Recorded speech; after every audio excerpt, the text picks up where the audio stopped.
여러분은 지금까지 지내오면서 큰 실패를 경험해 본 적이 있으십니까? 그 큰 실패를 경험하고 난 후에 여러분은 어떻게 대처하셨습니까? 사람마다 실패를 경험하지만 어떻게 대처하느냐에 따라서 두 종류의 사람으로 나누어집니다. 하나는 회복하지 못하고 가던 길을 멈추는 사람이고요. 다른 하나는 회복해서 가던 길을 다시 가는 사람입니다. 어떤 사람은 큰 실패 경험 후에 회복하지 못하고 무너져 내리고 어떤 사람은 회복해서 다시 일어나지요. 같은 실패이지만 결말이 정반대입니다. 스포츠 경기에서 보면 어떤 선수는 패배한 뒤에 은퇴를 선언하고 선수 생활을 그만두지요.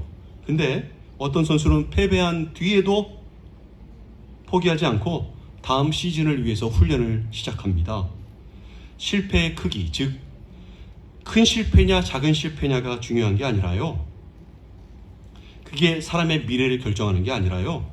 실패한 뒤에 회복하느냐, 회복하지 못하느냐, 회복해서 다시 길을 가느냐, 아니면 회복하지 못하고 중간에 멈추느냐, 이게 그 사람의 미래를 결정하는 것입니다. 신앙생활도 마찬가지인데요. 신앙생활도 영적인 전투입니다. 그 영적인 전투에서 패배하고 실패할 수 있죠. 근데 중요한 거는요, 실패한 후에 회복하느냐, 회복하지 못하느냐입니다. 회복해서 다시 길을 가느냐 아니냐가 그 사람의 마지막을 결정하는 것입니다. 가룟유다하고 베드로를 생각해 보세요. 둘 다 예수님의 제자들이었지만 사실 둘 다 배신자들 아닙니까? 가룟유다는 주님을 은 30냥에 팔아 넘겼고요. 베드로는 주님을 저주까지 해가면서 3번이나 부인했습니다. 죄의 종류와 정도가 달라도 둘 다 주님을 떠나고 배반했던 것은 똑같습니다. 가룟유다가 더 큰 죄를 지었습니다 라고 말하는 사람들도 많겠지만 중요한 것은 누가 더 큰 죄를 지었냐가 아니라 죄 지은 후에 어디로 가느냐가 중요한 것입니다. 가룟유다는 회복하지 못하고요, 절망 속에서 생을 비참하게 마감했었고요, 베드로는 회복하여서 사도가 되었습니다. 어떻게 회복할 수 있지요? 주님과 함께함으로 회복할 수 있습니다. 주님 안에 쉼과 회복이 있다고 어제 말씀하였지요. 자신의 잘못을 후회한다고 그거 회개하는 거 아닙니다. 가룟유다도 자신의 잘못을 후회했어요. 받았던 은 30냥 자신에게 예수를 팔라고 의뢰했던 사람들에게 다시 돌려줬거든요. 그렇게까지 후회를 했습니다. 근데 이 후회가 회개처럼 보이지만 그거 회개 아닙니다. 그 후회는 회개가 없는 후회, 회복이 없는 후회였습니다. 그가 다시 주님께 돌아오지 못하고 어떻게 됐죠? 결국 스스로 삶을 마감했기 때문입니다. 베드로도 후회했습니다. 통곡을 하고 울 정도의 후회였습니다. 근데 그 후회는요, 회개와 회복을 불러오는 후회였습니다. 베드로는 회복해서 다시 믿음의 길을 걸었고요, 마침내 완주할 수 있었습니다. 주님께 다시 나아가야 회복이 있는 것입니다. 회개는 죄책감 속에 빠지는 것이 아닙니다. 주님의 품으로 돌아가는 것이 회개인 것입니다. 가룟유다와 베드로가 같은 실패를 했고 같은 후회를 했지만 최종적으로 다른 결과를 가져왔다는 것을 잊지 마시기 바랍니다. 주님은 우리가 실패했다고 우리를 책망하지 않으십니다. 배반하였다고 나쁜 놈들, 배신자들, 못된 놈들이라고 혼내지 않으십니다. 주님께서 부활하신 뒤에 디베라 호수에서 제자들을 낚시를 하고 있는 제자들을 찾아오셨을 때 한번 생각해 보십시오. 그 당시 제자들의 상태가 어땠는지 성경을 보면 알 수 있는데요. 제자들은 주님을 만나기 이전의 삶으로 되돌아가 있었습니다. 어부의 삶을 살고 있었습니다. 직업만 바뀐 게 아니라 그냥 삶 자체가 예전의 삶으로 되돌아가 있었던 것입니다. 그래서 똑같이 디베랴 호수에서 예전과 같이 고기를 잡고 있었는데요.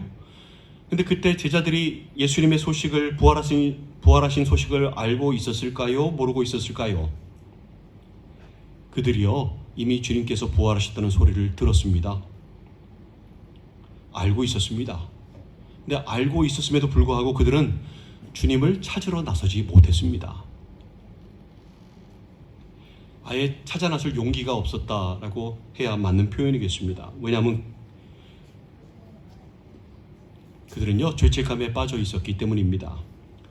나같이 못난 죄인이, 주님을 버리고 도망갔던 나 같은 것이, 자격도 없는 내가 어떻게 주님을 뵐 면목이 있겠는가?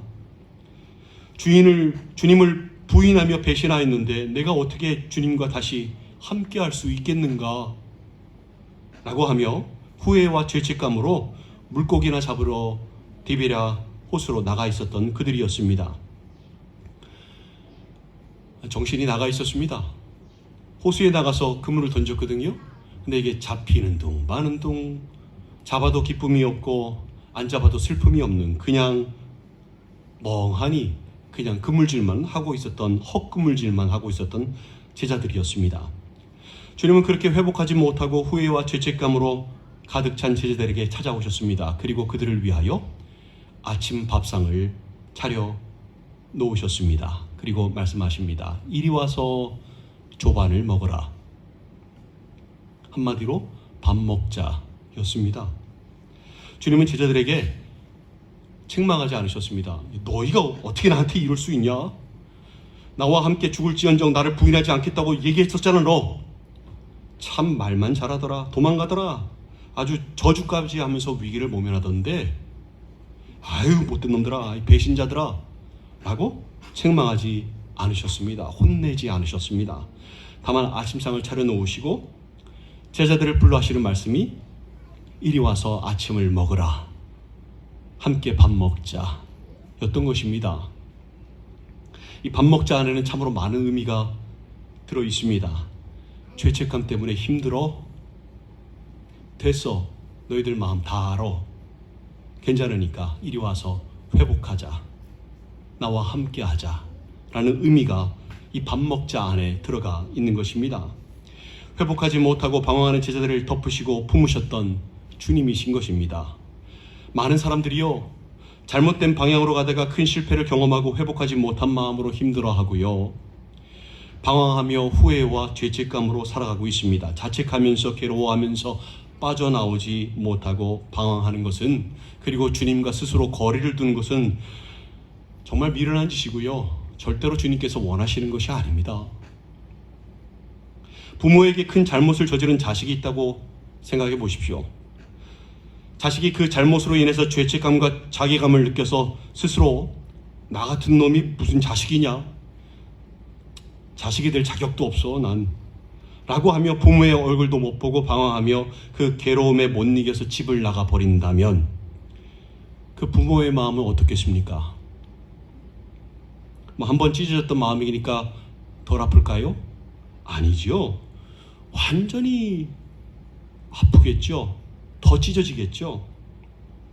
아무리 큰 잘못이라 할지라도 그 잘못한 것보다 멀어지는 것이 더 아프지 않겠습니까? 자식 때문에 부모가 고생을 하고 큰 대가를 치루었다 할지라도 부모가 자식을 미워하겠습니까? 자식과 멀어지기를 원하는 부모가 있겠습니까? 다 너 때문이야. 너 때문에 내가 이 고생을 하는 거야, 이 후레 자식아 라고 말할 부모가 있겠습니까? 자식이 아무리 큰 죄를 지어도 부모가 원하는 것은 자식과 함께하는 것이 아니겠습니까? 우리 주님의 마음도 마찬가지입니다. 주님이 원하시는 것은 우리와 함께하는 것입니다. 우리가 회복하기를 원하십니다. 비록 우리 때문에 고난을 받으셨고 우리 때문에 십자가를 달리셨고 우리를 대신해 죄값을 치루어 주셨지만 주님은 괜찮다 하십니다. 주님은 그냥 괜찮으니까 함께 밥 먹자 라고 하십니다. 요한계시록 3장 20절 말씀이지요. 볼지어다 내가 문 밖에 서서 두드리노니 누구든지 내 음성을 듣고 문을 열면 내가 그에게로 들어가 그와 더불어 먹고 그는 나와 더불어 먹으리라 라고 말씀하십니다. 마음의 문을 열고 후회와 죄책감으로 응어리진 마음을 풀고 밥 먹자 하시는 것입니다. 죄책감에 힘드냐? 됐어. 괜찮으니까 이리 와서 함께 하자. 어서 회복하자 라고 하시는 것입니다. 그렇게까지 하시는 이유가 뭘까요? 우리같이 부족하고 못난 것들한테 그렇게 하시는 이유가 뭘까요? 이유가 없습니다. 왜냐하면 사랑에는 이유가 없기 때문입니다. 여러분, 이유가 있는 사랑은 사랑이 아닙니다. 사랑에는 이유가 없습니다. 집 나간 둘째 아들, 우리가 탕자의 비유라고 하지요. 그 집 나간 둘째 아들을 기다리는 아버지의 마음이 바로 하나님 아버지의 마음입니다. 아버지의 유산을 미리 받아 방탕하게 살면서 모두 탕진한 둘째 아들, 시간이 지나면 없는 자식으로 치고 잊을 만도 한데 아버지는 끝까지 포기하지 않으시고 집 나간 둘째 아들을 이제나 저제나 계속해서 기다려 왔습니다. 얼마나 기다려 왔으면 거짓말을 하고 거짓골을 하고 아무도 모르는데 상거가 뭔데 저기 멀리서 오는데 그것을 아들로 바로 알아봅니다. 바로 그냥 뛰쳐나가서 그 멀리 있는 아들에게 뛰쳐나가서 목을 안고 입을 맞춥니다. 이제나 저제나 기다려 왔기 때문에 집으로 오는 길 그 끝을 보면서 어제도 오늘도 기다려 왔기 때문에 그 멀리서 알아본 거 아니겠습니까? 아버지는 집 나간 둘째 아들이 냄새나는 몸을 하고 왔음에도 불구하고 그대로 안아주었습니다. 형편없는 모습으로 돌아왔는데도 그대로 안아주었습니다. 아버지의 재산을 가지고 창기와 함께 다 탕진해 버렸음에도, 방탕하게 써버렸음에도 불구하고 가락지를 끼우며 아직도 내 아들이다, 소중한 내 자식이다 라고 인정해 주었습니다. 혼내지 않으셨습니다. 이 나쁜 놈아, 후레 자식아, 무슨 낯짝으로 여기 와 라고 하지 않으셨습니다. 허기진 배를 움켜쥐고 아주 배고픈 모습을 하고 왔을 때 살찐 송아지를 잡아라, 잔치를 벌여라 하고 축제를 벌이며 아들을 영접해 주었습니다. 이것이 하나님 아버지의 마음, 우리를 향한 주님의 마음인 것입니다. 우리가 이 탕자처럼 형편없는 모습으로 주님 앞에 나왔다고 할지라도 주님은 우리를 품에 안아주시고 의의 옷을 입혀주십니다. 상처나고 찢겨진 모습으로 주님을 찾아왔음에도 불구하고 주님은 우리를 더럽다, 추하다 하지 않으시고 내 자식이 아니다 라고 외면하지 않으시고 품에 안아주십니다. 주님은 우리에게 이 은혜를 주실 준비가 항상 되어 계십니다. 멀어진 우리가 돌아오기를 이제나 저제나 기다리고 계신 것입니다. 이게 주님의 마음인데 이 주님의 마음으로 오늘 본문 말씀을 한번 들어보시기 바랍니다. 무화과 나무에는 푸른 열매가 익었고 포도나무는 꽃을 피워 향기를 토하는구나. 나의 사랑, 나의 어여쁜 자야, 일어나서 함께 가자. 바위 틈 낭떠러지 은밀한 곳에 있는 나의 비둘기야, 내가 네 얼굴을 보게 하라. 네 목소리를 듣게 하라. 네 소리는 부드럽고 네 얼굴은 아름답구나 라고 말씀하십니다. 회복하지 못하다 보면 주님으로부터 점점 더 멀어지게 되어 있습니다. 그리고 자신도 모르는 사이 점점 바위 틈, 낭떠러지 쪽으로 발걸음이 향하게 되어 있습니다. 바위 틈 낭떠러지는 위태로운 자리이고 생명의 위협을 받는 자리입니다. 스스로의 잘못으로 주님과 멀어진 사람들, 그리고 회복하지 못한 상태로 위태로운 지경에 있는 그 사람들, 주님은요 그들을 책망하지 않으십니다. 꼴 좋다, 그렇게 정신 못 차리고 세상에 빠져 살다가 이 지경까지 이르게 하는구나. 아주 그렇게 흘러 떠내려가지 말라고 얘기했는데도 말을 참 안 듣더니 잘 됐다, 어디 혼 좀 나봐라 어디 라고 하지 않으시고요, 부드럽게 이렇게 말씀하십니다. 나의 사랑, 나의 어여쁜 자야, 일어나서 함께 가자. 나의 비둘기야, 내가 너를 보게 하라. 네 얼굴을 보게 하라. 네 소리를 듣게 하라. 네 소리는 부드럽고 네 얼굴은 아름답구나. 만약 낭떠러지에 위태롭게 서 있는 자식을 아버지가 본다면 아버지가 어떡할까요? 야단을 칠까요? 왜 말 안 듣고 위험한 곳까지 왔냐고 혼낼까요? 아닙니다. 아버지는 혹시라도요 자식이 낭떠러지 밑으로 떨어질까봐 부드러운 음성으로 이렇게 말씀하실 겁니다. 누구야, 착하지. 이제 아버지 손잡고 일어나서 함께 가자. 고개 들어봐. 아버지 봐봐. 착하지. 여기 봐봐. 아우 예쁘다. 아버지가 사랑한다. 이제 아버지 손잡고 갈까? 이제 일어나서 함께 가자. 라고 할 것입니다. 이게 위태한 상태에 있는 자식을 살리기 위한 아버지의 부드러운 음성인 것입니다. 하나님 아버지도 위태한 상태에 있는 우리에게 이렇게 부드러운 음성으로 말씀하십니다. 나의 사랑, 나의 어여쁜 자야. 일어나서 함께 가자. 나의 비둘기야. 내가 네 얼굴을 보게 하라. 네 소리를 듣게 하라. 네 소리는 부드럽고 네 얼굴은 아름답구나 라고 부르십니다. 우리를 살리시기 위해, 위험에서 건지시기 위해 그렇게 부르시는 것입니다. 이것이 하나님의 사랑입니다. 13절에서 무화과 나무에는 푸른 열매가 익었고 포도나무는 꽃을 피워 향기를 토하는구나 라고 말씀하시는데요. 무화과 나무에는 푸른 열매가 익었고 포도나무에는 꽃을 피워 향기를 토하고 있다는 게 무슨 뜻일까요? 바로 추수철이 다 되었음을 말씀하시는 것입니다. 마태복음 24장 32절 33절에서요. 무화과 나무의 비유를 배우라. 그 가지가 연하여지고 잎사귀를 내면 여름이 가까운 줄을 아나니 이와 같이 너희도 이 모든 일을 보거든 인자가 가까이 곧 문 앞에 이른 줄 알라 라고 말씀하셨습니다. 무화과 나무의 가지가 연하여지고 잎사귀가 나면 추수철인 여름이 다가왔다는 신호입니다. 주님께서 오실 때가 다 된 줄 알라는 말씀이지요. 오늘 본문에 봤더니 이 무화과 나무에 푸른 열매가 익었다고 합니다. 벌써 열매가 익었습니다. 이미 추수철이 다 된 것이지요. 시간이 많이 남아있을 거라고 생각해서 영적인 나타함에 빠져 있지 말라는 겁니다. 더 이상 정신을 못 차리고 있지 말고 이제 추수철이 다 됐네. 완전히 마지막이네. 더 이상 시간이 없으니 서둘러서 결단을 해야지 라고 말씀하시는 것입니다. 여러분, 시간이 충분히 있을 것이라 생각하지 마시기 바랍니다.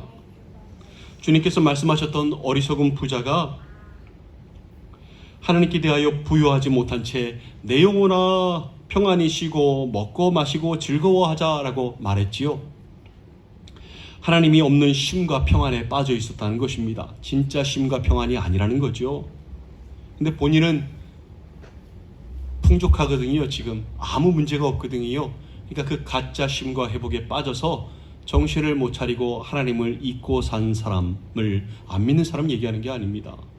믿고 사는 사람들한테 얘기하는 것입니다. 근데 하나님이 그를 두고 그가 시간이 충분히 있을 것이라 생각하고 그렇게 자신만의 세상의 쉼과 회복에 빠져 있었는데 하나님은 그를 두고 이렇게 말씀하십니다. 어리석은 자여, 오늘 밤에 네 영혼을 도로 찾으리니 그러면 네 준비한 것이 누구의 것이 되겠느냐 라고 말씀하십니다. 부자는 오래 살 것처럼 계획했었는데 결국 아무것도 건지지 못한 채, 아무 준비도 못한 채 최후를 맞을 수밖에 없음을 말씀하는 것입니다. 그래서 어리석은 부자라고 하는 것입니다. 여러분, 이제 더 이상 뒤로 미루지 마시고요. 이제 회복하시고 주님과 함께 다시 길을 나서시기 바랍니다.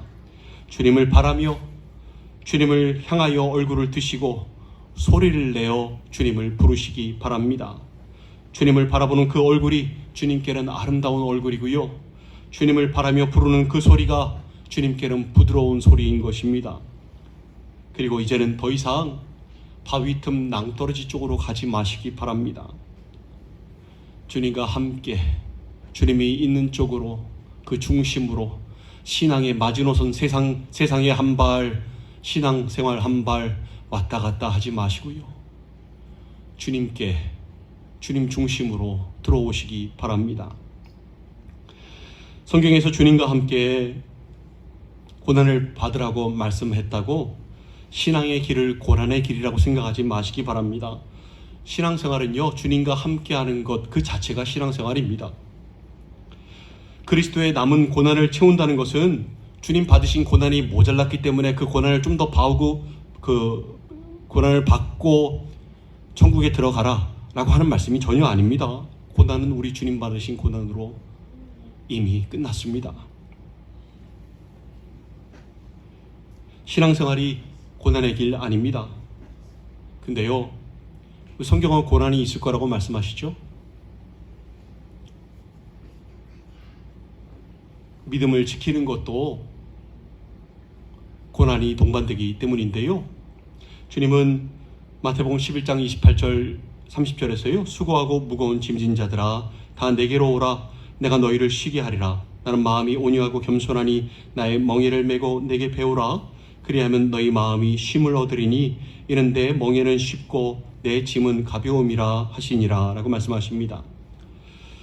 주님의 멍에를 메고 주님의 짐을 지는 것이 고난처럼 느껴질 수도 있겠습니다. 사실 고난은 맞는데 그 고난이 힘든 고난은 아니고요. 정말로 가벼운 고난입니다.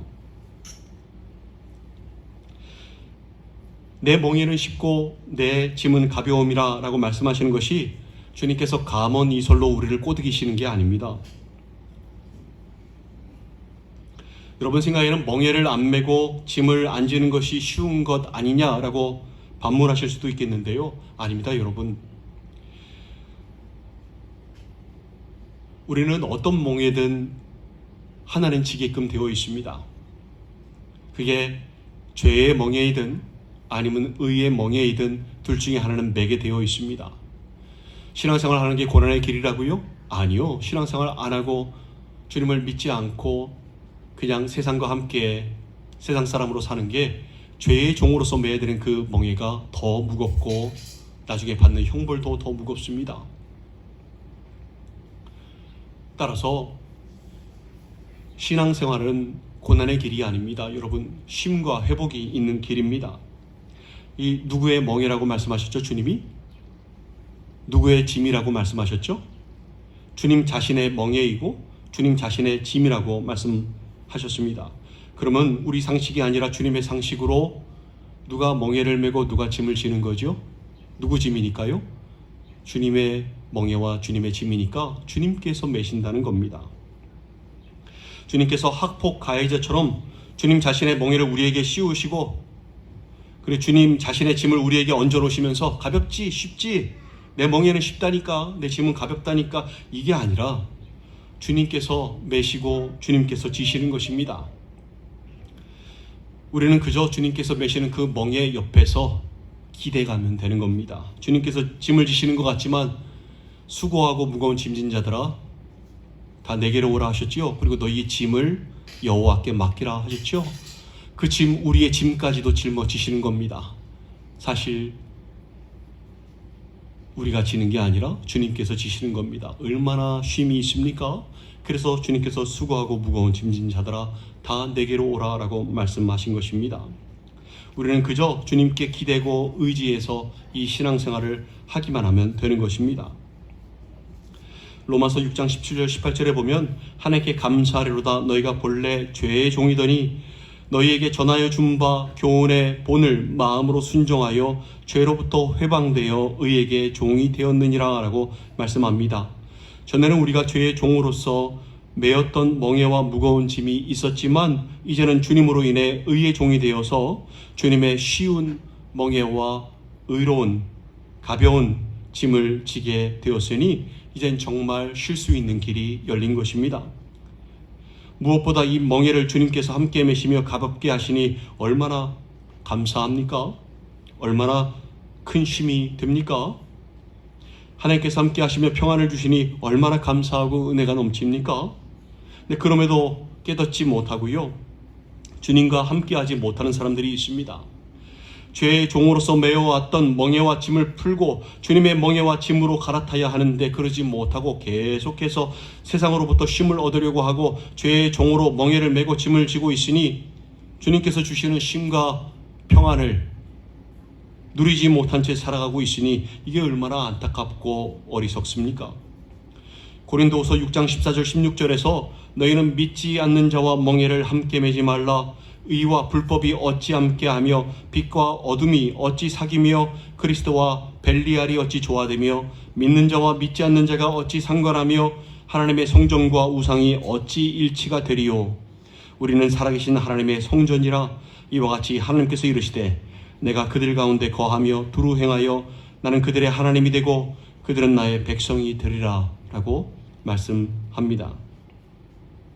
너희는 믿지 않는 자와 멍에를 함께 매지 말라는 말씀은요, 믿지 않는 자들과 함께 어울려 자신과는 다른 멍에를 매지 말라라는 뜻입니다.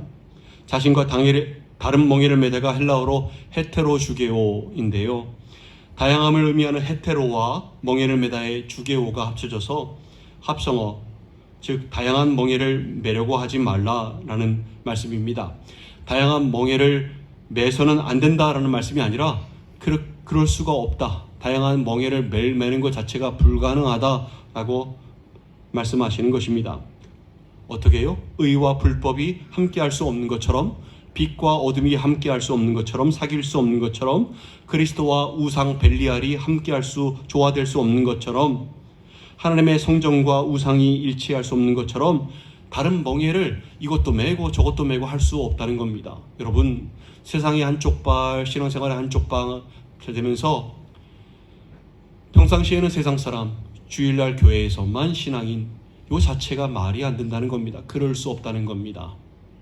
그게 가능하다고 생각하는 자체가 이미 죄의 멍에와 죄의 짐을 벗어 던지지 않았다는 겁니다. 주님의 멍에와 주님의 짐으로 갈아타지 못하고 쉼과 평안을 얻지 못하고 있다는 상태인 것입니다. 천국은 가야겠으니, 구원은 받아야 되겠으니 한쪽 발은 신앙세계에 두는 것이겠지요. 세상으로부터 쉼을 얻고 싶으니 한쪽 발은 세상에 두는 것이겠지요. 이게 바로 주님께서 말씀하셨던 어리석은 부자의 모습이고요, 그게 바로 집 나간 당시의 탕자인 것입니다. 여러분, 이제 그만 죄의 종으로서 매였던 멍에와 짐을 벗어버리시고 주님의 멍에와 짐으로 갈아타시기 바랍니다. 더 이상 바위 틈 낭떠러지 길로 가지 마시기 바랍니다. 주님은 이 시간도 우리에게 손 내미시며 나의 사랑, 나의 어여쁜 자야, 일어나서 함께 가자 라고 말씀하십니다. 사랑으로, 부드러운 음성으로 말씀하십니다. 주님이 아닌 엉뚱한 것에 향해 있던 얼굴을 이제 주님께로 돌리시고 주님을 바라보시기 바랍니다. 그리고 주님을 부르시며 내미신 손을 잡으시기 바랍니다. 그리고 일어나셔서 주님과 함께 가시기 바랍니다. 다시 길을 걸어 나가시기 바랍니다. 주님과 다시 걷는 그 길에는요, 빛과 사랑이 넘쳐납니다. 은혜와 평강이 넘쳐납니다. 쉼이 있고 평안이 있습니다. 회복이 있습니다. 주님께서 아무런 자격이 없는 우리에게 사랑한다 말하시며 손을 내미십니다. 그 주님의 사랑에 감동하셔서 내미신 손을 붙잡으시고 다시 주님과 함께 길을 떠나시는 여러분들 되시기를 간절히 소망합니다. 하나님의 은혜와 평강이 이제는 더 이상 형식적인 신앙생활이 아니라 한쪽은 세상, 한쪽은 신앙, 이게 아니라 진정한 쉼과 회복을 통하여 주님과 함께 길을 가기를 소망하는 여러분들에게 이제로부터 영원히 함께 하시기를 주님의 이름으로 축원드립니다. 함께 기도하시겠습니다.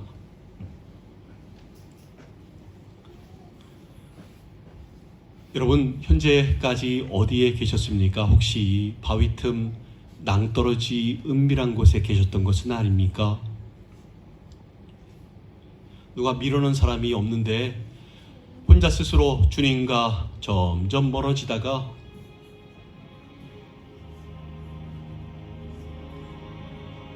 그쪽에 뭔가 있는 거 아닌가, 혹시 좋은 게 있는 거 아닌가 싶어서 점점 중심 되신 주님으로부터 멀어졌다가 혹시 바위 틈 낭떠러지 은밀한 곳에 위태위태하게 놓여 계신 것은 아닙니까? 그렇다면 부드러운 주님의 음성을 들으시고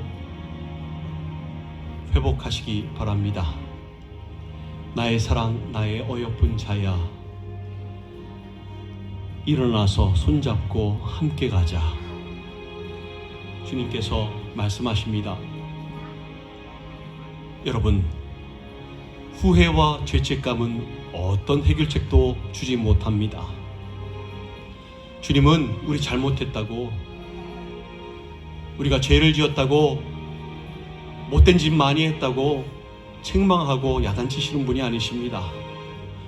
오히려 더 멀어질까봐, 죽을까봐, 낭떠러지 밑으로 떨어질까봐 혼내지 않으시고 참으로 부드러운 음성으로 사랑으로 말씀하십니다. 나의 비둘기야, 나의 사랑, 나의 어여쁜 자야, 일어나서 나와 함께 하자, 함께 가자 라고 여러분을 부르십니다. 손 내미십니다.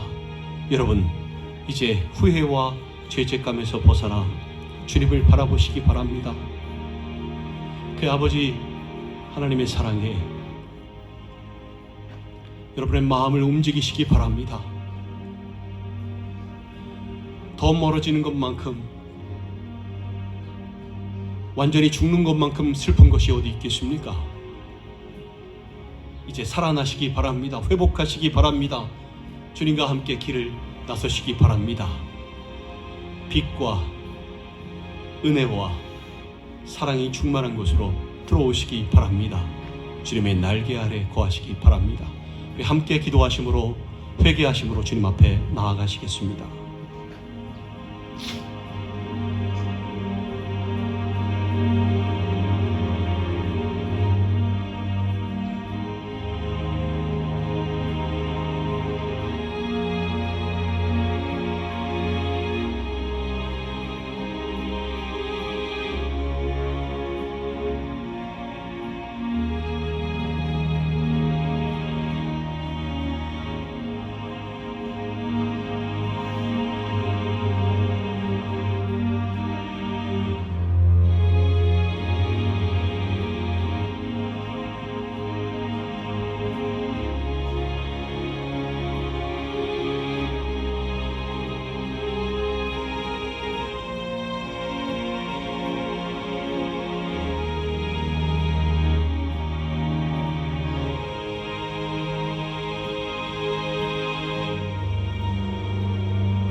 아버지 하나님, 불러주시니 감사드리옵나이다. 손잡아주시니, 손 내밀어 주시니 감사드리옵나이다. 저희들 후회와 죄책감에 머무는 것이 아니라 내미신 손 붙잡고 일어나서 주님과 함께 가는 삶 살게 하여 주시옵소서. 이제는 더 이상 저쪽에 좋은 것이 있겠거니 생각하며 주님과 스스로 멀어져서 바위 틈 낭떠러지가 끝까지 가는 길 없게 인도하여 주시고 죽음의 문턱에서 살아나왔사오니 진정한 평안이 있는 곳, 빛과 사랑이 넘치는 곳에서 주님과 함께 영원토록 살게 하여 주시옵소서.